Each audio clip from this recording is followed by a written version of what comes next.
네, 오늘 보실 말씀은 마태복음 6장 9절부터 11절까지 말씀입니다. 한 목소리로 읽도록 하겠습니다.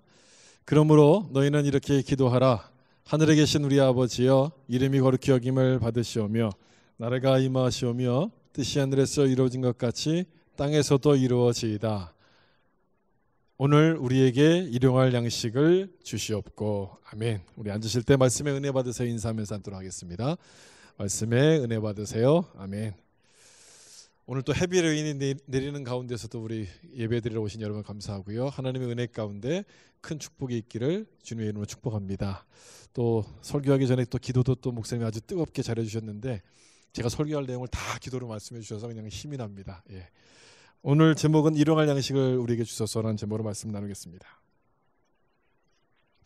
주기도에는 6가지 간구가 나오는데 앞에 3가지, 여기 화면에는 이제 여러분 보실 때는 이제 왼쪽에 되겠죠. 이 3가지는 하나님에 관한 간구이고, 옆에 있는 그다음 오른쪽에 있는 3가지는 우리에 대한 간구입니다. 정말 감사한 것은 이제 우리 4번째 기도를 살펴보게 되는데, 하나님의 이름과 나라 그의 뜻만을 구하라고 주기도문을 주신 것이 아니라 그걸로 끝나지 않고 먼저 그 이름을 구한 다음에 우리의 필요 역시 구하라고 말씀을 하고 있다는 것이죠. 저는 이 부분이 참 감사하게 느껴졌어요. 야, 역시 하나님은 우리의 필요를 잊지 않으시는구나. 우리의 필요를 아시는 분이구나. 정말 감사한 마음이 생겼어요. 하나님만 생각하고 기도하라 이렇게 말씀하시지 않고요. 너희도 좀 생각해라. 너희의 필요도 구하라. 이렇게 말씀하셔서 주신 것이 주기도문이라는 것이죠. 그 내용을 이제 오늘 보는 이 4번째 간구부터 그 내용이 시작되기 때문에 사실 저는 빨리 이 말씀을 좀 드리고 싶은 마음이 있었습니다. 1, 2, 3번도 중요하지만 4번도 참 중요하기 때문에 이 말씀이야말로 이 4번째 간구야말로 우리 가운데 정말 필요한 것 아니겠습니까? 우리의 위로가 되는 말씀이고 우리가 꼭 맞는 우리에게 필요한 말씀이라 생각했기에 이 말씀을 빨리 여러분들과 나누고 싶은 마음이 있었습니다. 그런데 한편으로 이런 생각도 또 들었습니다. 이 기도가 우리를 위해서 주신 기도인데 지금 우리에게 맞는 기도일까? 이런 생각이 좀 들었어요. 우리에게 꼭 필요한 기도인가라는 생각이 들었습니다. 왜냐하면 우리 중에는 어느 누구도 하루 음식이 없어서 걱정하시는 분들은 없기 때문에 그렇습니다. 우리가 넉넉하지 못하더라도 하루 한 끼를 걱정할 정도는 여러분 아니지 않습니까? 오히려 우리는 무엇을 먹을까를 막 고민합니다. 어떻게 하면 좀 더 좋은 음식을 골라 먹을까? 어떻게 하면 좀 더 칼로리가 낮은 걸 좀 먹을까? 이걸 따지는 사람들이죠. 그런데 주님의 말씀은 일용할 양식을 구하라 이렇게 말씀하고 있어요. 일용할 양식을 구하라. 이 기도가 우리의 상황과 맞는 기도입니까? 지금 상황에 맞춘다면 이렇게 바꿔야 되는 건 아니겠습니까? 오늘도 저칼로리의 고단백 웰빙 음식을 주시옵소서. 이런 기도가 맞지 않을까 이런 생각이 들었어요. 이 사진 한번 보세요. 아마 아시는 분들도 있겠지만 미국 뉴저지에 있는 에어로팜이란 그 회사에서 운영하는 이 농장입니다. 실내 농장이에요. LED 조명을 이용해서 이렇게 채소를 기르는데 1년에 30번을 재배를 할 수 있답니다. 그리고 평상시에 일반적으로 하는 농사에 물이 10%밖에 안 들어간대요. 아주 적은 양이죠. 적은 양이 가지고 이 많은 것들을 이렇게 만들어내는 회사입니다. 3층 높이인데 이거를 30층 높이로 만들면 아니면 이런 공장이 10개가 있으면 5만 명에게 채소를 공급할 수 있을 정도로 많은 걸 수확해낸답니다. 과학기술이 하면 참 대단하지 않습니까? 어떤 사람들은 앞으로 무인 자동차가 이제 보편화가 되면 사람들이 개인적으로 차를 가지고 있을 필요가 없기 때문에 주차장을 이런 농장으로 다 바꿔갈 수 있다고 예측을 합니다. 주차장을 이런 LED 농장으로 바꾼다면 여러분 얼마나 많은 음식들이 막 이렇게 나오겠습니까? 먹거리가 더 풍성해지지 않겠습니까? 사막에서도 이렇게 농사를 지을 수 있고 추운 저 알래스카에서도 이렇게 농사를 지을 수 있다는 것이죠. 지금보다 훨씬 더 풍성하게 먹거리가 제공될 수 있을 것입니다. 제가 왜 이 얘기를 말씀드리냐면 오늘 우리가 읽어야 될, 살펴봐야 될 이 4번째 간구 일용할 양식을 주시옵소서 이 말씀을 볼 때 이 내용이 생각이 났기 때문에 그렇습니다. 지금 우리가 사는 시대는 바로 이런 시대인데 먹을 것이 넘쳐나고 먹거리가 풍성하게 남아도는 시대인데 이 기도가 정말 필요한 기도인가 정말 맞는 기도인가라는 생각이 들었기 때문에 그래요. 여러분들은 어떻게 생각하세요? 지금 우리에게 이 기도가 필요한 기도라고 생각하십니까? 과거에는 필요했을지 몰라도 지금은 좀 시대에 뒤떨어지는 기도, 시대에 맞지 않는 기도라는 생각이 들지 않으십니까? 그래서 이 내용을 좀 생각해 볼 필요가 있습니다. 우리 생각이 맞는가? 우리 생각대로 정말 이건 시대에 맞지 않는 기도인가?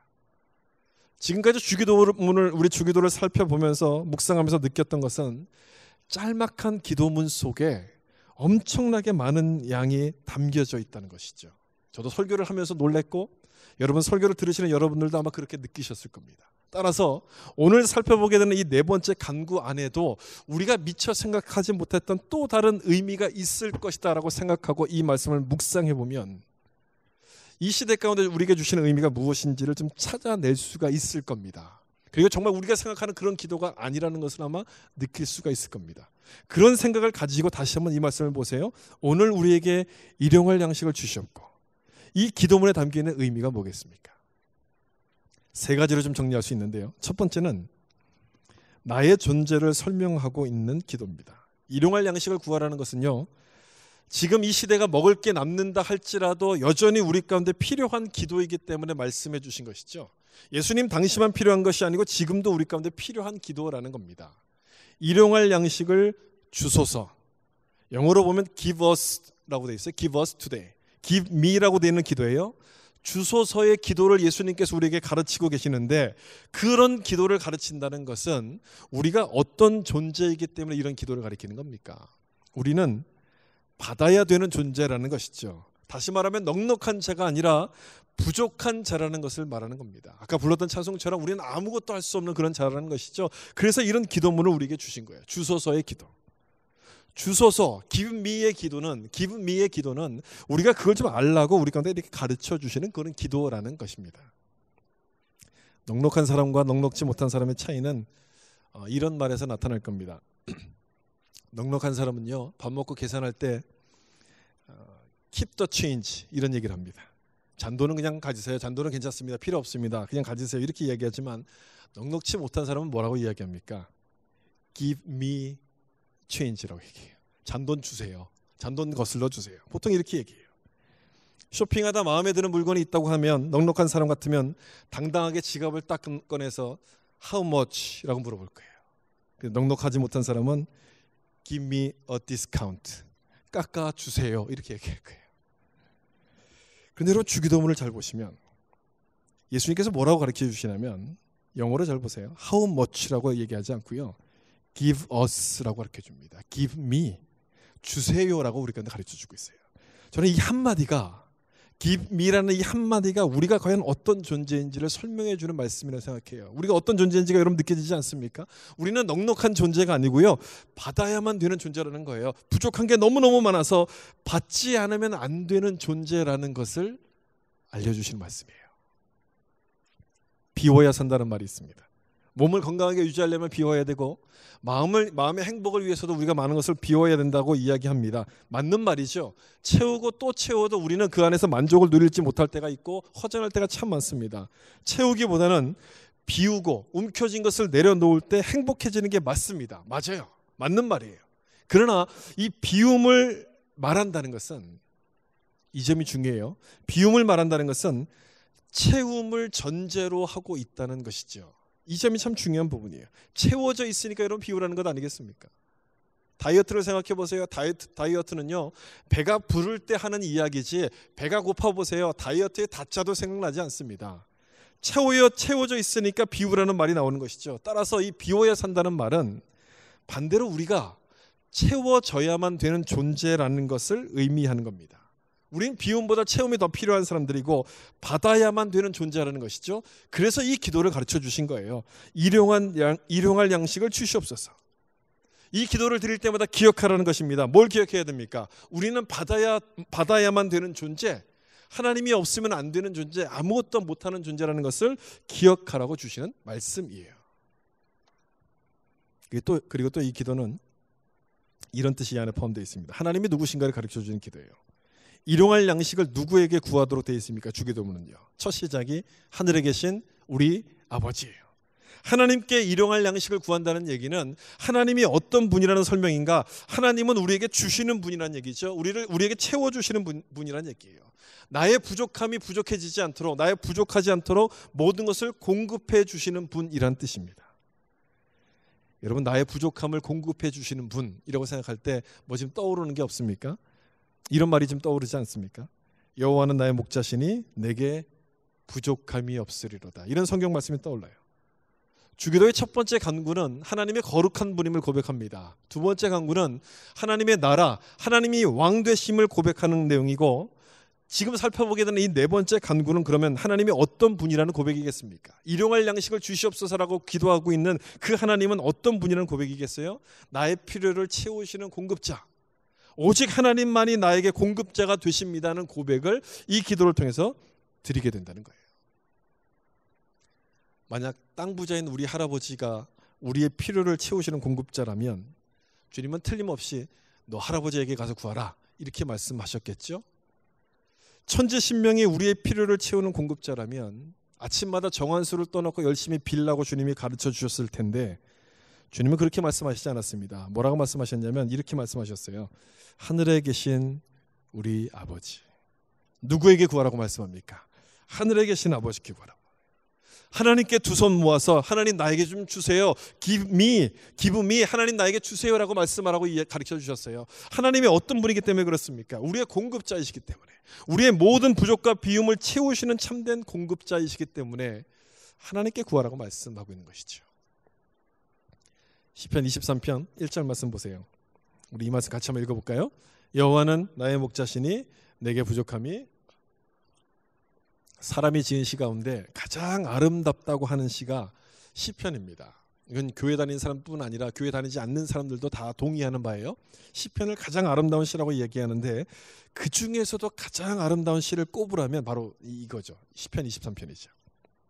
여러분, 시편 23편 1절 우리가 읽은 것처럼 참 아름답게 느껴지지 않습니까? 이 운율도 참 아름답게 느껴지고 여기서 주는 시상도 참 아름답게 느껴져요. 그런데 여러분, 진짜 왜 이 시가 아름답게 느껴지는지 아십니까? 이 시를 우리가 아름답다고 느끼는 것은 진짜 이유는 다른 데 있습니다. 왜 그러냐면 이 시를 볼 때 넉넉함이 느껴지기 때문에 아름답게 느껴지는 거예요. 부족함이 없으리로다. 뭔가 우리를 채우시는 것 아닙니까? 우리의 부족함을 채우시는 넉넉함이 느껴지기 때문에 이 시가 정말 아름다운 것이구나 라고 느껴지게 되는 것이죠. 2절도 보세요. 그가 나를 푸른 풀밭에 누이시며 쉴 만한 물가로 인도하시는도다. 그럼 역시 넉넉함이 느껴지지 않습니까? 이 2절 말씀을 최신 한국어 버전으로 제가 번역을 한다면 아마 이렇게 될 것 같아요. 등 따시고 배부르게 인도하시는도다. 이런 뜻일 거예요. 등 따시고 배부르게. 여러분, 등 따시고 배부르면 모든 게 다 좋아 보입니다. 모든 게 다 넉넉해 보여요. 시편 23편이 노래하고자 하는 바가 바로 그거예요. 하나님, 우리 하나님이 바로 그런 분이시다. 우리에게 춥고 배고픈 우리에게 등 따시고 배부르게 채우시는 분, 공급해 주시는 분임을 노래하는 것이 시편 23편이에요. 그래서 이 시가 모든 사람들에게 다 그렇게 아름답게 느껴지는 겁니다.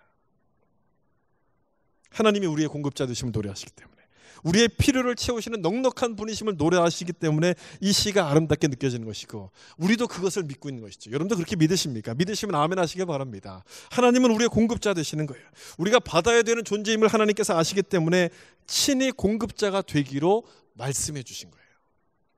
이 말씀도 한번 보세요. 시편 81편 10절 말씀인데, 나는 너를 애굽 땅에서 인도하여 낸 여호와 내 하나님이니 내 입을 크게 열라 내가 채우리라 말씀합니다. 내 입을 크게 열라 내가 채우리라. 하나님을 어떤 분이라고 소개하고 있습니까? 채우시는 분이에요. 하나님이 채우시는 분. 얼마만큼 채우십니까? 여는 만큼 채우시는 분이라는 말씀이에요. 여러분, 이 말씀 보니까 입이 막 저절로 막 이렇게 벌려지지 않습니까? 크게 벌리세요, 여러분. 크게 벌리시면 하나님 벌린 만큼 채워주신다 이렇게 약속하셨어요. 이 말씀만 그런 게 아니에요. 또 다른 말씀 볼까요? 빌립보서 4장 19절 말씀이에요. 같이 한번 읽어보겠습니다. 나의 하나님이 그리스도 예수 안에서 영광 가운데 그 풍성한 대로 너희 모든 쓸 것을 채우시리라. 아멘. 여러분 믿으십니까? 너희 모든 쓸 것을 채우신다고 말씀해요. 이 말씀을 읽기만 해도 여러분 등이 따뜻해지지 않아요? 배가 막 불러지지 않습니까? 두 가지 말씀만 봤는데요. 이런 말씀이 성경에 무지무지 많이 나옵니다. 무진장 많이 이 말씀이 나와요. 성경이 많이 소개해요. 그런데도 예수님은 우리가 혹시라도 그 말씀을 놓쳐서 깨닫지 못할까 봐, 이해하지 못할까 봐, 기억하지 못할까 봐 아예 이런 말씀을 주기도문 안에다 집어넣으셨습니다. 그래서 이렇게 말씀하셨어요. 오늘 우리에게 일용할 양식을 주시옵고, 이렇게 기도하라고 말씀하셨어요. 이게 바로 그런 의미라는 거예요.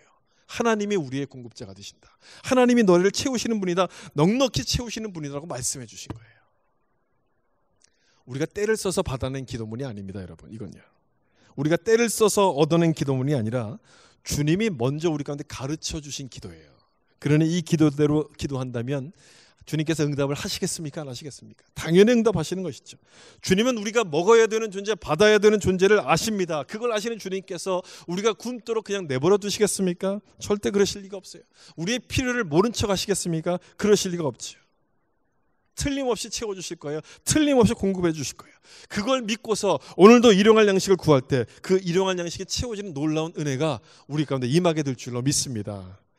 두 번째 말씀은요, 이 기도에 담겨있는 두 번째 의미는 생명의 양식이라는 뜻이 담겨 있습니다. 일용할 양식을 구하라는 이 말씀은 육신의 양식만을 의미하지 않습니다. 우리에게 또 다른 양식이 필요하다는 것을 말씀하고 있어요. 예수님의 그 말씀처럼 우리는 떡으로만 사는 존재가 아니기 때문에 그렇습니다. 마태복음 4장 4절에서 이렇게 말씀하셨어요. 사람이 떡으로만 살 것이 아니요 하나님의 입으로부터 나오는 모든 말씀으로 살 것이니라 하였느니라 하시니. 40일 금식하신 다음에 그 예수님께 사단이 찾아와서 가장 먼저 했던 시험이 이거 아닙니까? 돌로 떡을 만들라. 참 치사하죠. 어떻게 그런 시험을 합니까? 40일 금식하신 분에게 돌로 떡을 만들라. 참 치사하죠. 사단이 하는 건 다 치사합니다. 그런데 그 치사한 게 먹혀 들어가요. 다. 대부분 그 치사한 일이 이렇게 넘어가죠. 사단도 그렇게 생각했을 거예요. 40일 금식하셨으니까 인간의 몸을 입고 오신 예수님이, 아무리 예수님이라도 인간의 몸을 입고 오셨으니까 이 먹는 문제만큼은 어쩔 수 없을 거라 생각해서 이렇게 유혹을 한 겁니다. 그때 주님이 바로 이 말씀하신 거예요. 떡으로만 살 것이 아니라, 사람은 떡으로만 살 것이 아니라 이 말씀을 하셔서 사단의 시험을 물리치셨어요. 이 말씀처럼 예수를 믿는 사람들, 하나님의 창조를 받은 모든 사람들은 다 떡으로만 사는 존재가 아니라는 것을 분명하게 말씀하신 것이죠. 그럼 뭘로 살아야 되느냐? 말씀으로 산다는 겁니다. 영의 양식을 먹는 사람들, 먹어야만 된다는 것을 말씀하는 거예요. 우리에게 필요한 또 다른 양식이 바로 이것이란 말씀이죠. 영의 양식이 필요하다는 것을 말씀하시는 거예요. 하나님께서 인간을 창조하실 때 그렇게 창조하시기 때문에 그래요. 창세기를 보면 하나님의 형상을 따라 지으신 다음에 코에 생기를 불어넣으셨고, 생기를 불어넣었을 때 드디어 인간이 생영이 되었다고 말씀합니다. 영어로 말하면 living soul이에요. 생영, 육체를 가진 영적인 존재, 이런 뜻이에요. 육체를 가진 영적인 존재이기 때문에 인간은 육신의 양식만 먹어서는 살 수가 없는 거예요. 그걸 꼭 먹어야 되지만, 그게 꼭 필요한 것이지만 그것만 갖고 살 수가 없다는 얘기죠. 우리 안에는 육신의 양식으로는 해결할 수 없는 허기가 있고, 물로서는 갈증을 채워질 수 없는 그 갈증이 남아있기 때문에 그렇다는 거예요. 아모스 말씀 같이 볼까요? 아모스 8장 11절 말씀인데 같이 한번 읽어보겠습니다. 주 여호와의 말씀이니라. 보라, 날이 이를지라 내가 기근을 땅에 보내리니 물이 없어 가람이 아니요 여호와의 말씀을 듣지 못한 기갈이라. 아멘. 아무리 비싼 음식을 먹고 아무리 맛있는 음식을 먹어도 우리 마음이 허전한 것은 바로 이것 때문에 그렇습니다. 좋은 집에 살고 좋은 경치를 보고 남들이 부러워하는 그 차를 탄다 할지라도 마음이 휑하고 내가 이렇게 사는 게 맞나, 이런 회의가 드는 것은 바로 이것 때문에 그래요. 영적인 허기, 영적 허기. 육신의 음식으로는 채워지지 않는 영적인 배고픔, 영적인 갈증이 느껴지기 때문에 그래요. 사람들은 그래서 그걸 채워보려고 술을 마시죠. 마약에도 취해봅니다. 쇼핑도 해봅니다. 채워집니까? 채워지잖아요. 그 어떤 것으로 인간 채울 수 없어요. 그럼 어떻게 해야지 이것이 채워지느냐? 영적인 허기는 영의 양식을 먹어야지만 채워지는 거야. 육신의 것을 갖고 채울 수가 없는 거예요. 영적인 허기는 하나님의 말씀을 먹어야만 채워지기 때문에 일용한 양식을 주시옵소서. 이것은 바로 그 양식, 영의 양식을 구하라, 이것을 가르쳐 주시는 말씀이에요. 우리 가운데 주어질 그 양식, 생명의 양식을 구하라, 그것을 가르쳐 주시는 기도라는 것이죠. 복음서에 보면 일용할 양식과 관련된 두 가지 사건이 나옵니다. 하나는 오병이어고 또 하나는 성만찬 사건이에요. 요한복음 6장에 이 오병이어 사건이 나오는데 거기서 물고기 5마리와 물고기 2마리와 보리떡 5개, 이걸로 5,000명을 먹이고 사람들이 그걸 기적을 경험한 다음에 예수님을 쫓아와서 왕으로 삼으려고 했다. 이런 내용들이 거기 기록됩니다. 그때 예수님께서 이렇게 제자들이 말씀하셨어요. 사람들이 나를 찾는 것은 배가 불러서 그렇다. 너희는 썩을 양식을 위해서 일하지 말고 영생하도록 있을 양식을 위해서 일하라. 주님께서 그렇게 말씀하십니다. 그때 그 얘기를 듣고서 제자들이 또 이렇게 주님께 물어보죠. 요한복음 6장 34절 말씀인데, 그들이 이르되 주여 이 떡을 항상 우리에게 주소서. 이렇게 제자들이 예수님께 물어봤어요. 떡은 매일매일 먹는 양식을 말하지 않습니까? 일용할 양식이에요. 그러니까 이 떡을 일용할 양식으로 바꿔보면 우리에게 일용할 양식을 주시옵소서. 주기도문의 기도와 똑같은 기도가 되죠.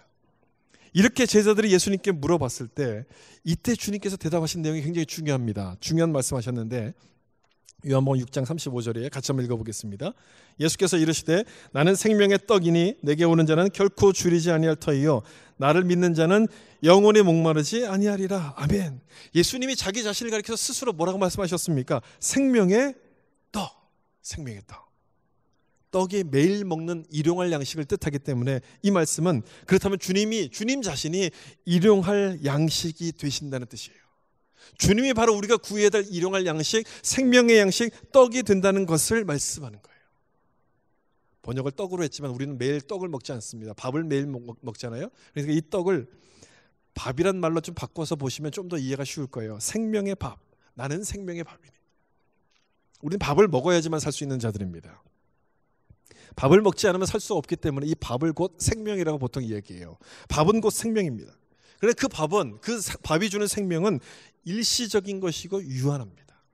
80년 이상을 살 수 있도록 버틸 수 있는 힘을 주지 못해요. 80년 정도로 버틸 수 있는 아주 유한한 생명을 줄 수밖에 없어요. 그래서 주님은 뭐라고 말씀하셨냐면 내가 곧 생명의 밥이다 이렇게 말씀하셨어요. 내가 곧 생명의 떡이다. 주님이 주시는 그 생명은 하얀 쌀밥이 주는 그것과 달라서 80년 이상 영원토록 이어지는 생명이 주어지기 때문에 그렇다는 거예요. 35절 그 하반절에 나오는 것처럼 내게 오는 자는 결코 줄이지 않을 것이고 영원히 목마르지 아니하리라. 이런 생명을 주시기 때문에 그래요. 우리가 가지고 있는 밥으로 채울 수 없는 영적 허기를 예수님이 채워주실 수 있다는 것을 말씀합니다. 예수님만이 나의 영적 허기를 채워주신다는 것이죠. 그 다음에 주님은 자기를 생명의 떡으로 소개하신 다음에 요한복음 6장 55절과 56절에서 이렇게 또 말씀하셨어요. 내 살은 참된 양식이요 내 피는 참된 음료로다. 내 살을 먹고 내 피를 마시는 자는 내 안에 거하고 나도 그의 안에 거하나니. 이런 말씀을 또 하셨어요. 여러분 이 말씀이 어떤 사건과 연결되는지 여러분 잘 아시죠? 어떤 사건하고 연결이 됩니까? 성찬식, 성만찬하고 연결이 되는 말씀이에요. 성찬식은 예수님께서 십자가에서 찢기신 그 몸 그리고 흘리신 그 보혈을 기념하는 예식입니다. 성찬식에서 우리가 떡과 그 포도주를 먹으면서 예수님의 몸과 예수님의 피를 기념하는 예식이잖아요. 그래서 이 성찬식은 예수님이야말로 생명의 양식, 그 생명의 양식이라는 그 사실을 기억하는 것이고 또 하나 우리는 육신의 양식만 갖고 살 수 없는 존재라는 것을 되새기는 것이 성찬식입니다. 그걸 보여주는 건 성찬 예식이에요. 우리가 성찬에 참여할 때마다 무엇을 되새깁니까? 이 떡은 예수님의 몸이라는 것과 이 음료는 예수님의 보혈이라는 것을 우리가 기억하지 않습니까? 이걸 먹고 마실 때마다 예수님의 죽으심으로 우리가 구원을 받았고 예수님의 피 흘리심으로 영원한 생명을 얻었다는 것을 기억하는 겁니다. 그런 면에서 이 성찬식은 일용할 양식을 주소서 그 기도와 연결이 되는 거예요. 우리가 구해야 될 참된 양식, 우리가 구해야 될 생명의 양식이 바로 무엇이냐? 예수님이고 예수님의 몸이고 예수님의 피라는 것을 알려주는 사건이기 때문에 그렇습니다. 재밌는 것은 이런 의미를 깨닫지 못했던 사람들은 기독교를 사람 잡아먹는 종교라고 생각했습니다. 성찬식을 사람 잡아먹는 예식이라고 생각했어요. 그 초대 기독교 그 시절에 로마에 막 박해가 있을 때 이 사람들은 사람들의 눈을 피해서 지하에 숨어서 예배를 드렸습니다. 컴컴한 지하실에 모여가지고 성찬식을 하죠. 성찬식을 하면서 이런 말씀을 나눕니다.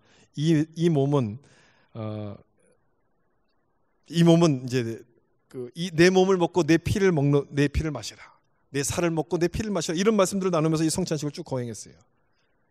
정말 믿음이 있어서 간 사람들도 있겠지만 친구를 따라서 엉겹결에 따라간 사람들도 있지 않겠습니까? 그 사람들이 들을 때는 야 도대체 이게 무슨 말이야? 피를 먹고 몸을 마시라고? 밖에 나가서 이야기했을 거예요. 이 사람들은 뭐 피를 먹는 사람들이야. 이 사람들은 살을 먹는 사람들이야. 그러면서 기독교는 사람 잡아먹는 종교라는 소문이 퍼지기 시작했을 겁니다. 의미를 몰라서 오해한 얘기죠. 의미를 몰라서 생긴 오해지만 그 표현 자체는 틀린 게 아니에요. 우리는 주님을 먹고 주님을 마시며 살아요. 우린 주님을 먹고 살아요. 성찬식이 바로 그걸 기념하는 예식 아니겠습니까? 십자가에서 찢기신 그 주님의 몸 때문에 우리가 구원을 받았고 흘리신 그 보혈로 말미암아 우리 죄가 용서받았다는 것을 믿기 때문에 그 성찬식에 참여하면서 예수님을 내가 받아들입니다. 주님의 생명을 나의 것으로 받아들인다라고 고백하는 거예요. 지금 말씀드렸던 일용할 양식과 오병이어 그리고 성찬식 공통점이 있습니다. 전부 먹는 거예요. 예수님은 먹는 걸 굉장히 좋아하셨어요. 그래서 죄인들과 함께 식사한다 이런 비난도 받지 않으셨어요? 예수님은 먹는 걸 굉장히 좋아하셨고 먹는 것을 통해서 아주 중요한 진리에 대한 말씀을 우리 가운데 남겨주셨어요. 왜 그런지 아십니까? 우린 먹어야만 되는 존재이기 때문에. 사람은 먹지 않고 살 수 없는 존재이기 때문에. 그런데 먹지 않고 살 수 없는 존재이지만 특별히 영의 양식이 필요한 존재이기 때문에 육신의 양식을 가지고 영적인 양식이 뭔가를 주님께서 설명하시려고 계속해서 먹는 걸 말씀하셨어요. 아무리 먹어도 배가 고프고 아무리 가져도 허전함이 사라지지 않는다면 우리는 누구를 만나야 되느냐? 생명 되신 예수님을 만나셔야 돼요. 영적인 허기를 채워주실 그 주님을 만나셔야 돼요. 다른 것으로 우리가 채우려고 하지 말고요. 다른 데 가서 그걸 자꾸 찾으려고 하지 말고 다른 사람들에게 그걸 구하지 말고 주님께 구해야 됩니다. 주님께 나아가서 이렇게 기도해야 돼요. 오늘 우리에게 일용할 양식을 주시옵소서. 세상 양식이 아닌 생명 되신 주님을 구하게 될 때 우리의 영적 허기가 채워지게 될 줄로 믿습니다. 마지막 세 번째는요. 이 기도문에 담긴 세 번째 의미는 우리에게입니다. 우리에게. 다시 본문 11절 말씀을 보시면 오늘 우리에게 일용할 양식을 주시옵고 이렇게 기도합니다. 일용할 양식을 누구에게 달라고 지금 기도합니까? 우리에게라고 되어 있어요. 우리에게. 나에게가 아니라 우리에게 주시기를 구합니다. 저는 이번에서야 이걸 봤어요. 그 전까지는 그냥 이렇게 쭉 외우고 지나갔어요. 우리에게라고 하면서도 그냥 이게 나에게겠지 이렇게 생각하고 지나갔는데요. 다시 보니까 우리에게 주시기를 구하고 있어요. 우리에게. 어떻게 보면 나에게 주시옵고가 더 자연스러워요. 그래서 주님은 우리에게라고 말씀해요. 뭔가 좀 중요한 의미가 그 안에 있다는 것 아니겠습니까? 그러면 여기서 말하고 있는 이 우리에게가 누군지를 좀 생각해 봐야죠. 여러분 이 우리에게가 누구를 의미할까요? 주기도문의 시작이 하늘에 계신 우리 아버지예요. 거기서 말하는 그 우리를 여기서 또 한 번 말씀하시는 거예요. 여기 우리가 바로 거기서 말씀하는 우리와 같은 의미라는 것이죠. 그러니까 나와 내 가족 이걸 넘어서 주변 사람들 아니 좀 더 확대해서 하나님이 창조한 모든 사람들을 다 가리켜서 우리라고 말씀하는 거예요. 하나님께서 그 모든 사람들의 아버지가 되시니까 바로 그들에게도 이 일용할 양식이 채워지기를 위해서 기도하라 이런 뜻이에요. 우리가 이 모든 사람들을 다 가리키는 것이지. 그렇게 본다면 이 기도는 굉장히 좀 복잡해집니다. 굉장히 많은 걸 생각하도록 만들어요. 나에게서부터 우리로 생각을 바꿔야 되고 달라는 기도가 아니고 주세요의 기도가 아니라 나누라는 기도로 보이기 시작하기 때문에 그래요. 그냥 가볍게 드릴 수 있는 기도가 아니라는 얘기예요. 그냥 나도 모르게 암송하고 끝날 기도가 아니라는 것이죠. 여러분 그렇지 않습니까? 그렇게 보이지 않습니까? 그래서 많은 생각을 하게 돼요. 일용할 양식을 우리에게 주시옵소서. 이 우리가 누굴까? 누구를 생각하면서 이 기도를 드려야 될 것인가? 만약 우리가 이 기도를 이 주기도의 의미를 알고서 그대로 기도했더라면 한국 교회는 지금과 많이 달라졌을 거예요. 한국 교회에서 얼마나 많은 주기도가 드려집니까? 뭐 하루에도 몇 번씩 주기도가 드려지죠. 이 주기도 우리가 드리는 그 주기도가 그 기도의 의미가 뭔지를 알고서 정말 간절하게 그 기도대로 드렸더라면 한국 교회는 지금처럼 대형화가 되거나 화려한 건물을 짓는데 수많은 돈을 쓰는 그런 교회가 되지 않았을 겁니다. 않았을 거예요. 저 그렇게 생각해요. 강남에 있는 한 교회는 3천억을 들여서 한국 교회 역사상 가장 비싼 건물을 지었어요. 공공도로를 불법으로 점거하면서도 건축을 강행했고요. 건축이 다 끝났을 때 이런 광고를 냈대요. 하나님이 다 하셨습니다. 이런 광고를 붙였대요. 그 광고를 보고 사람들이 아멘 하지 않고 이렇게 생각을 했답니다. 정말 다 하셨을까? 정말 다 하셨을까? 그렇게 믿고 싶었었던 것 같아요. 근데 정말 다 하셨을까? 주기도문을 보면 하나님이 원하시는 것이 뭔지 너무나 명백하게 나타나 있기 때문에 그래요. 뭐라고 말씀합니까? 우리에게 일용할 양식을 주셨고 우리에게 한국교회 3분의 1이 미자립 교회이고요. 그 교회를 목회하는 목회자들은 자기 생계를 위해서 대리운전을 해야 되는 그런 상황입니다. 그런 상황 속에서 3천억짜리 역사상 가장 비싼 건물을 하나님께 지어서 올려드린다고 하는데 그 건물 하나님께서 기쁘게 받으셨겠습니까? 저는 그 교회를 비난하고 싶은 생각 없고요. 비난하려고 드리는 말씀도 아니고요. 우리가 그런 모습이라는 것을 거기에 잠깐 좀 빗대서 말씀드리는 거예요. 그 교회가 그런 게 아니고 우리도 역시 그렇다는 거예요. 여러분, 우리가 얼마나 주기도문을 좋아합니까? 제가 주기도문 설교할 때 주기도문을 좋아하는 기도라고, 제가 참 좋아하는 기도라고 많은 분들이 말씀하셨어요. 우리는 주기도를 좋아하고요, 주기도를 암송하지만 주기도대로, 기도한 대로 살지를 않아요. 좋아만 해요. 그런데 이 기도대로 살지를 않아요. 나를 위한 간구에서 딱 멈춰버려요. 나를 위한. 말은 우리에게 이러한 양식을 주세요라고 하는데 그 우리 생각은 나라고 생각해. 나를 위한 간구에서 멈춰버리고요. 예수님께서 가르쳐 주신 대로 나에서부터 우리에게로까지 넘어가지를 못합니다. 그래서 생각이 참 많아졌어요. 이 우리에게라고 말씀할 때 또 무슨 생각이 들었냐면 부자와 나사로, 이 비유가 생각났어요. 부자와 나사로. 거지 나사로는 죽어서 아브라함의 품에 안겼고 부자는 죽어서 지옥에 가지 않았습니까? 어떤 목사님들은 이 비유를 참 간단하게 풀어요. 뭐라 푸냐면 나사로가 천국 간 것은 하나님을 믿었기 때문이고 이 부자가 지옥에 간 것은 하나님을 믿지 않았기 때문이라고 아주 그렇게 편안하게 설명합니다. 정확히 틀린 설명이지요. 정확히 틀린 설명입니다. 여러분, 그런 해석은 잘못된 해석이에요. 이 비유는요, 그걸 말씀하시는 비유가 아니에요. 그렇게 해석하면 잘못된 해석인 거죠. 여기서 말씀하려고 하는 것은요, 부자는 자기의 부를 의로움으로 삼았다는 데 포인트가 있어요. 내가 돈이 이렇게 많으니까 하나님도 나를 이렇게 의롭다고 보실 거야. 그렇게 이 부를 자기의 의로 삼았고 그러면서도 가난한 자를 돕지 않았다는 것이 포인트예요. 이 비유가 누구에게 하신 겁니까? 그 앞에 보면 돈을 좋아하는 바리새인에게 이렇게 되어 있어요. 돈을 좋아하는 바리새인에게 하신다는 것을 우리가 생각해 보면 그 비유의 핵심이 뭔지 딱 나오죠. 우리가 아닌 나만을 생각하는, 나밖에 모르는 이 사람들이 과연 거기서 말씀하고 있는 부자라고 주님이 말씀하는 거예요. 이런 부자는 세상에서 풍족하게 살았으니, 세상에서 넉넉하게 살았으니 나중에 주님 앞에 갔을 때 아무것도 받을 것이 없다는 것이죠. 주님은 우리가 혹시 그런 사람이 될까 봐, 주님은 절대 너만큼은 그런 사람이 되지 말라고 우리에게 일용할 양식을 주시옵소서. 우리에게를 힘 주어서 말씀하셨어요. 우리에게. 나에게서부터 우리에게로 눈을 돌리고 나 말고 다른 사람들의 형편이 어떤지를 좀 돌아보고 그들에게도 뭔가 좀 관심을 쓰라고 주님이 우리에게 이렇게 말씀을 하신 것이죠. 우리가 그 말씀대로 눈을 들어서 돌려보면, 나에게서부터 우리에게로 눈을 돌려보면 그동안 우리가 보지 못했던 것들이 보이기 시작합니다. 이런 게 보이죠. 여러분, 세상에서 가장 많은 사람들을 죽이는 병이 어떤 병인지 아십니까? 어떤 병으로 사람들이 가장 많이 죽는지 아십니까? 전염병이라고 생각하실 거예요. 뭐 에이즈나 말라리아 이런 거 생각하실 텐데요. 아니에요. 기아입니다. 기아. 헝걸 디시즈. 기아의 질병이에요. 에이즈로 또는 말라리아로 죽은 사람들을 다 펴도 굶어 죽은 사람이 훨씬 더 많대요.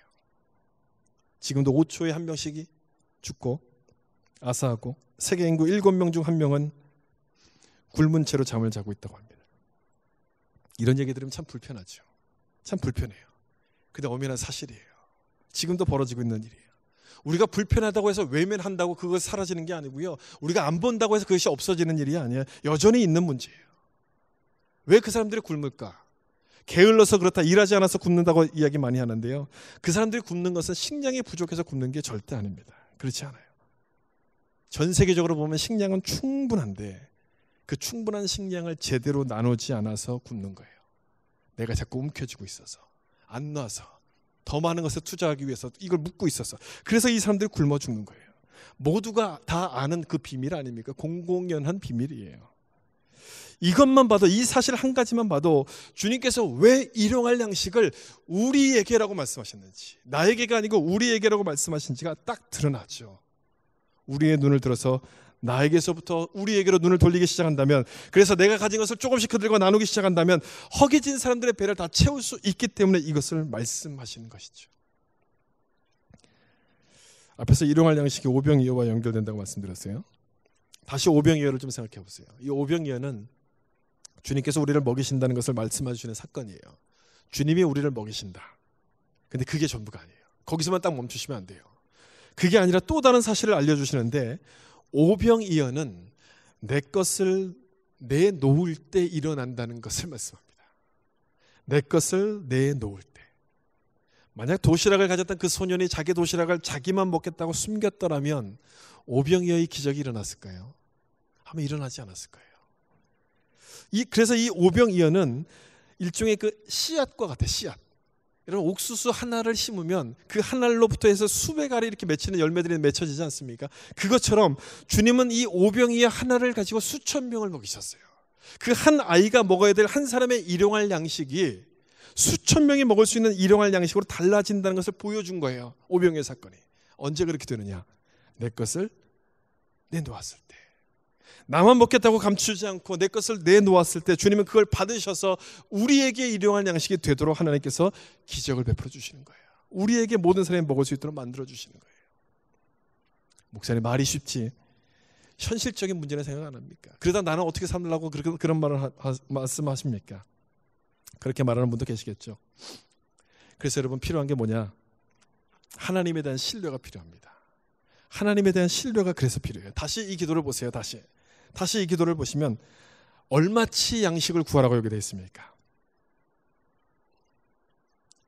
일용할 양식은 얼마치입니까? 하루입니까? 이틀입니까? 일주일입니까? 하루에 하루치 양식을 달라고 기도하라고 되어 있어요. 매일매일 하나님을 의지하라고 말씀하시는 기도죠. 그런데 우리는 이 기도를 드리면서도 그렇게 하지 않아요. 주기도를 드리면서도 우리는 하루치 양식을 구하는 게 아니고 말은 오늘 일용할 양식을 주세요라고 구하지만 하루치 양식을 우리가 의미하는 게 아니라 내가 노후까지 편히 먹을 수 있는 그 양식을 나에게 베풀어 주세요라고 기도해요. 우리에게라고 말하면서도 나를 생각하고 하루치 양식을 말하면서도 우리는 나중 영원토록 먹을 양식을 생각하면서 이 기도를 드려요. 누가복음 12장에 나오는 부자처럼 창고를 크게 짓고 그 창고에 곡식이 가득가득 쌓이기를 우리는 기도합니다. 우린 자꾸 창고를 생각해요. 주님은 일용할 양식을 말하는데 자꾸 창고를 떠올려요. 창고와 일용할 양식은 정반대 개념 아닙니까?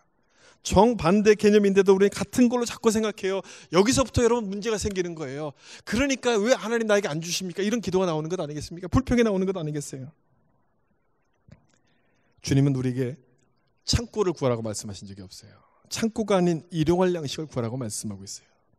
창고는 욕심을 상징하는 것이고 나의 불안감을 내 방법대로 해결해 보려는 그것을 상징하는 것이기 때문에 그렇고 일용할 양식은 그런 속에서도 그 상황 속에서도 주님을 신뢰하겠다는 상징을 뜻하는 것이기 때문에 일용할 양식을 구하라고 말씀하는 거예요. 매일매일 그 순간을 주님을 의지하면서 살아가라고 주님이 우리 가운데 말씀하시는 것이에요. 조금 전에 설명드렸던 이 오병이어 사건은 구약에 나오는 만나 사건하고 연결됩니다. 여러분 그래서 성경을 구약과 신약 이렇게 전체를 다 이렇게 보셔야 돼요. 그래야지 성경이 재밌어요. 하나하나 이렇게 딱딱 끊어서 보면 재미가 없는데요. 이것들이 다 이렇게 짜맞춰지는구나, 다 연결되는구나 이런 걸 보면 성경이 막 재밌어지기 시작하는 거예요. 오병이어 사건은 구약의 만나와 연결되는데 하나님께서 만나를 주실 때 한 가지 원칙을 주셨습니다. 그 원칙이 뭐냐?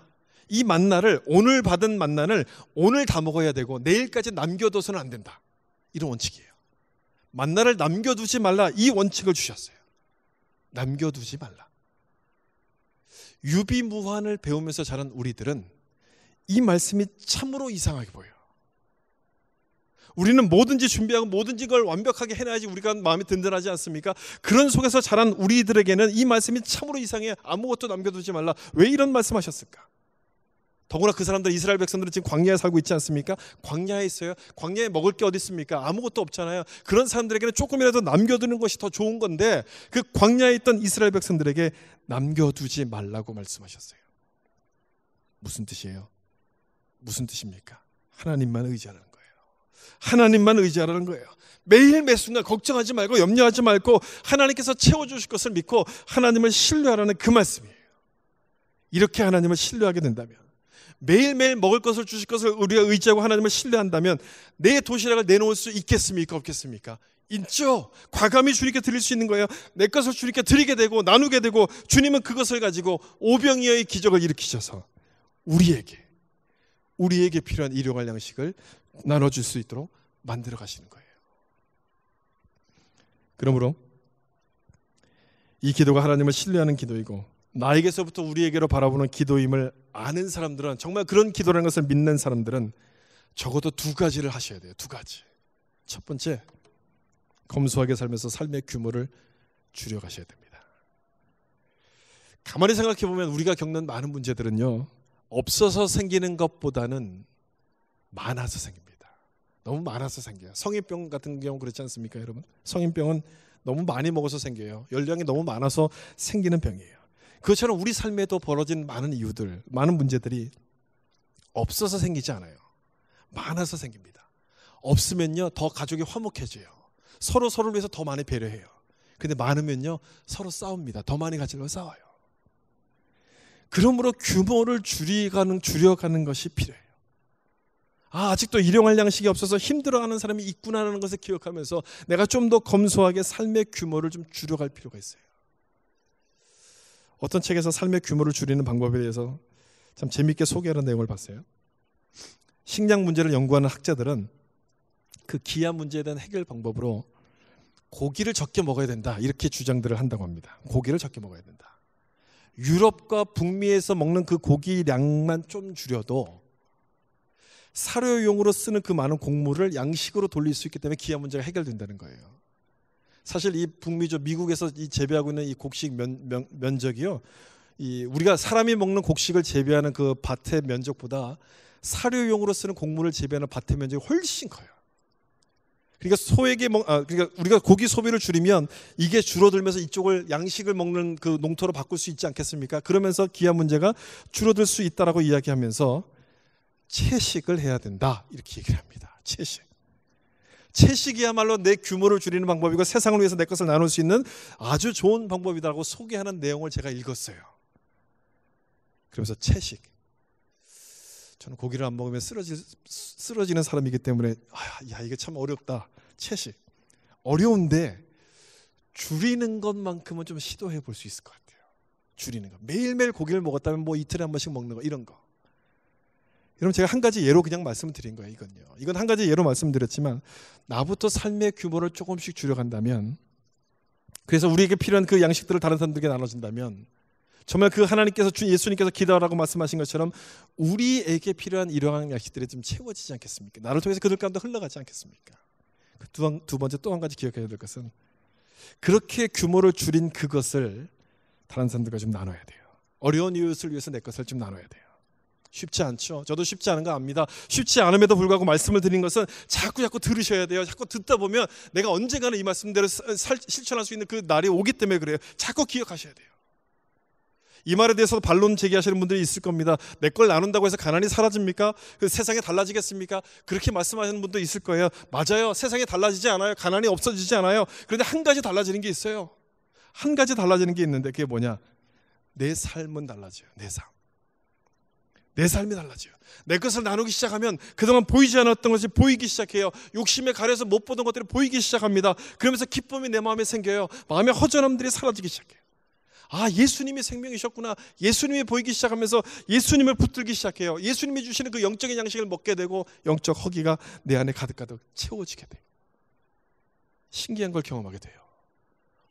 원래 허기라는 것은 채워야지 없어지는 건데, 영적 허기는 채우는 게 아니라 내가 가진 것은 나눌 때 채워진다는 것을 경험하게 돼요. 제가 나누는 방법에 대해서 말씀드리고 싶지만 시간이 없어서 더 이상 말씀드리지는 못할 것 같아요. 주기도문 이 설교 준비하면서 자꾸 이렇게 좀 길어지는 것 같아서 이게 제가 절제하느라고 규모를 줄이느라고 좀 많이 고민하고 있는데요. 여기서 더 이상 말씀드리지 않겠습니다. 여러분들이 아마 뭔지 나눌 수 있는 방법들은 찾을 거라고 저는 생각합니다. 말씀을 마치면서 다시 한번 강조하고 싶은 것은, 일용할 양식을 구하는 이 기도, 주소서의 기도가 아니라 주소서의 기도를 넘어서 나눔의 기도라는 것을 기억하셨으면 좋겠어요. 내 것을 드리겠다는 나눔의 기도. 그래서 이 주기도는 위험한 기도예요. 위험한 기도. 날 위해서 일용할 양식을 구하는 그 나에게 우리를 보게 하셔서 내 것을 자꾸 나누도록 만들어 가시기 때문에 그래요. 하루치 양식이 불안해서 더 많은 것을 구하는 나에게, 창고를 자꾸 짓고 싶어하는 나에게 하나님을 신뢰하라고 말씀하시기 때문에 이 기도는 참 불편한 기도예요. 볼수록 불편해요. 생존을 위한 기도처럼 보이지만, 일용할 양식을 주세요, 생존을 위한 기도처럼 보이지만 생존을 위한 기도가 아니라 염려하지 말고 모든 것을 하나님께 맡기라는 기도이기 때문에 그래요. 여러분 그런 기도인 줄 알고 주기도를 드리셨습니까? 주기도 말씀을 준비하면서 너무 몰랐구나 내가. 너무 참 많은 뜻이 안에 숨겨져 있구나 하는 것을 깨닫게 됩니다. 많은 걸 느껴요. 그래서 주기도는 위험한 기도라는 생각이 자꾸 들어요. 야, 좋아하면 안 되겠다 이 주기도. 막 그냥 함부로 하면 안 되겠다. 이 함부로 하다가 큰일 나겠다. 그런데 여러분, 세상 것과 영적인 것의 정반대가 되듯이 세상에선 위험해 보이는 것들이 영적인 세계에서는 가장 안전한 것인 것처럼 주기도도 마찬가지예요. 가장 위험한 기도처럼 보이지만 이 주기도가 우리 가운데 가장 안전하게 만들어주는 기도라는 사실을 여러분 믿으셨으면 좋겠어요. 그러므로 여러분 모두가 다 이 기도를 묵상하시면서 이 기도대로 살아갈 수 있기를 축복합니다. 주님께서 일용할 양식을 주님께로부터 일용할 양식을 받으시고 또한 그것을 나누심으로 말미암아 하나님을 기쁘시게 여기는 여러분 다 되시기를 예수님의 이름으로 축원합니다. 기도하겠습니다. 말씀을 기억하면서 기도했으면 좋겠습니다. 주님은 일용할 양식을 주시옵소서 기도하라고 말씀하셨습니다. 우린 받아야 되는 존재입니다. 아무것도 할 수 없는 존재죠.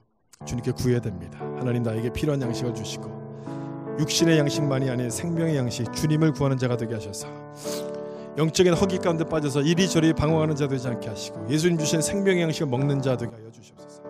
그리고 또 한 가지 기도해야 될 것이 있습니다. 우리가 하나님의 은혜를 받았으면 거기서 멈추면 되는 것이 아니고 내가 받은 은혜를 우리 모두에게 다 흘러갈 수 있도록 전하는 자가 되어야 됩니다. 나누는 자가 되어야 합니다. 하나님 그렇습니다. 내가 은혜 받은 자인 것을 기억하게 도와주시고 이제 그 은혜를 나누는 자가 되게 하여 주시옵소서. 오병이어가 나눠질 때 이루어지는 것처럼 내 것을 드리게 하시고 나누게 하셔서 나를 통해서 하나님의 놀라운 삶이 퍼져가게 하시고 은혜가 퍼져가게 도와주시옵소서. 내 것을 줄일 수 있는 은혜를 주시고 줄일 수 있는 결단 주시고 그 줄인 것을 가지고 사람들과 나누게 하셔서 하나님의 큰 뜻을 이루어가는 자가 되게 하여 주시옵소서. 다 같이 기도하겠습니다. 아버지 하나님 그렇습니다. 하나님 오늘 우리에게 주신 말씀처럼 아버지 앞에 하나님 기도하며 나아갑니다. 오늘 우리에게 일용할 양식을 주시옵소서. 우리는 아버지 하나님 받아야만 되는 존재입니다. 하나님 은혜를 베풀지 않으면 우리는 아무것도 할 수 없는 존재들입니다. 주여 그런 자임을 고백하오니 아무것도 할 수 없는 자인 연약한 자임을 고백하오니 부족한 자임을 고백하오니 하나님의 은혜로 우리를 채우셔서 하나님의 은혜로 채우셔서 주의 말씀 가운데 살아가는 자가 되게 하여 주시옵소서. 육적인 양식만 채우시지 마시고 영의 양식을 채우게 하여 주시고 주님을 바라보고 주의 은혜를 구하는 수 있는 그런 자가 되게 하여 주시옵소서.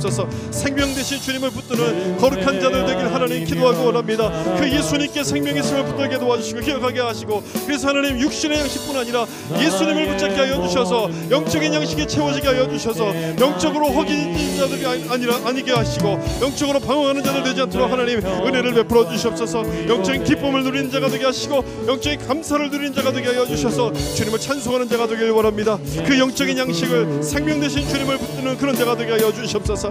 아버지 하나님 그렇습니다. 또 한 가지 기도합니다. 아버지 하나님 귀한 은혜 가운데 아버지 이제는 은혜를 받았사오니 그 은혜를 나누는 자가 되길 원합니다. 아버지 하나님 우리에게 일용할 양식을 주시옵소서라고 기도했습니다. 나에게 주신 것뿐 아니라 이제는 우리에게도 하나님 그 양식을 주시기 위해서 기도하는 자가 되길 원합니다. 아버지 하나님 내 믿음이 나만 생각했던 믿음에서부터 이제는 하나님 벗어나게 도와주시고 커지게 도와주시고 더 넘쳐지는 은혜가 되게 하여 주셔서 우리를 생각하게 도와주시고 주의 영광을 바라볼 수 있는 그런 자가 되게 하여 주시옵소서. 내게 주신 은혜 하나님 나누어지길 원합니다. 나를 통해서 하는 그들 가운데 나누길 원합니다.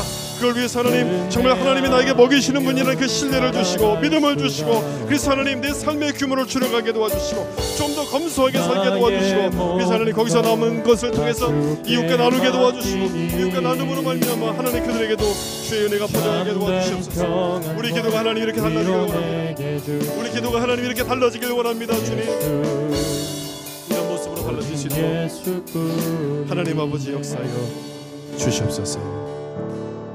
하나님 감사합니다. 주님께서 가르쳐 주신 네 번째 간구를 같이 생각합니다. 오늘 우리에게 일용할 양식을 주시옵소서. 우리는 받아야 되는 존재이고 하나님이 먹이시지 않으면 살 수 없는 존재입니다. 주님께 구하게 하여 주시고 육신의 양식만 구하는 자가 아니라 영의 양식 생명 되신 그 주님을 붙들게 하셔서 영적으로 가득 배부르며 하나님을 찬송하는 그런 자 되게 하여 주시옵소서. 교회를 다니면서도 영적인 허기가 있어서 이리 방황하고 저리 방황하는 자들 혹시나 있습니까?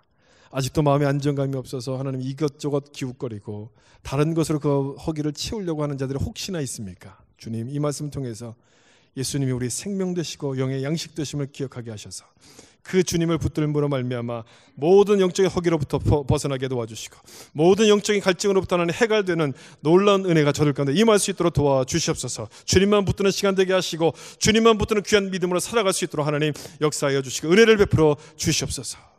하나님, 그러나 우리 믿음이 거기서 멈추지 않게 하여 주시고 나에게 주신 은혜만을 구하는 거기서 멈추는 것이 아니라 이제는 나로부터 우리에게로 눈을 돌리게 하여 주셔서 하나님께서 우리에게 주신 그 은혜가 모든 사람들에게도 흘러가기를 기도하는 그런 자가 되게 하여 주시옵소서. 그 기도처럼 우리 기도가 커지게 하여 주시고 우리 기도가 더 넓어지게 하시고 높아지게 도와주셔서 하나님의 영광을 바라보며 주의 나라가 이 땅 가운데 이루어지기를 열망하고 소망하는 거룩한 자들로 변화될 수 있도록 하나님 역사하여 주시옵소서. 주님 신뢰하는 마음 주시고 주님이 우리 가운데 먹이신다고 말씀하셨사오니 내 삶의 규모를 줄일 수 있는 결단을 주시고 용기를 주시옵소서. 지금처럼 살지 않아도 좀 줄여도 괜찮습니다.